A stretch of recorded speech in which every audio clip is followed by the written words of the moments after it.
പ്രതിപക്ഷ ഉപനേതൃസ്ഥാനത്തിനായുള്ള തർക്കം മുറുകുമ്പോൾ ഇടതുമുന്നണിയിൽ ഭിന്നത ശക്തമാകുന്നു. അവകാശവാദത്തിൽ സിപിഐ ഉറച്ചു നിൽക്കുമ്പോൾ പ്രതിരോധത്തിലാവുകയാണ് സിപിഎം.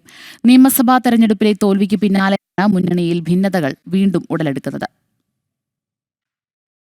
അമിതമായ ആത്മവിശ്വാസവും സ്ഥാനാർത്ഥി നിർണയത്തിലെ പാളിച്ചകളും ദയനീയ പരാജയത്തിലേക്ക് എത്തിച്ചതിന്റെ വിമർശനങ്ങൾ കെട്ടടങ്ങുന്നതിന് മുമ്പാണ് പുതിയ പ്രതിസന്ധി ഇടതുമുന്നണിയെ വലയ്ക്കുന്നത്. ഉപപ്രതിപക്ഷ നേതൃസ്ഥാനത്തിനായുള്ള അവകാശവാദങ്ങൾ ശക്തമാകുമ്പോൾ സിപിഎമ്മും സിപിഐയും തമ്മിലുള്ള ഭിന്നതയും വർദ്ധിക്കുകയാണ്. ഉപനേതൃസ്ഥാനം വേണമെന്നുള്ള സിപിഐയുടെ ആവശ്യത്തെ തള്ളിയ സിപിഎമ്മിനെതിരെ പിന്നോട്ടു പോകില്ലെന്ന കടുത്ത നിലപാടിലാണ് സിപിഎം. മര്യാദകൾ ലംഘിക്കുന്ന സിപിഎമ്മിനെ കടന്നാക്രമണം നടത്തിയിരിക്കുകയാണ് സിപിഐ. ഉറച്ച നിലപാടുമായി സിപിഐ മുന്നോട്ടു പോകുമ്പോൾ പ്രതിരോധത്തിലായിരിക്കുകയാണ് സിപിഎമ്മും. ആവശ്യം അംഗീകരിക്കാതിരുന്നാൽ നിലനിൽപ്പിനെ തന്നെ ബാധിക്കുമെന്ന ആശങ്കയാണ് സിപിഎമ്മിനെ അലട്ടുന്നത്. അതിനാൽ തന്നെ നാളെ നടക്കുന്ന ചർച്ചയിലൂടെ അനുനയ നീക്കത്തിലൂടെ നിലവിലെ പ്രശ്നങ്ങൾ പരിഹരിക്കാനാകും സിപിഎം ശ്രമിക്കുക. എന്നാൽ അവകാശവാദത്തിൽ ഉറച്ചു നിൽക്കുന്ന സിപിഐക്ക് മുന്നിൽ സിപിഎമ്മിന് മുട്ടുമടക്കേണ്ടി വരുമെന്നാണ് വിലയിരുത്തപ്പെടുന്നത്. ജനം, തിരുവനന്തപുരം.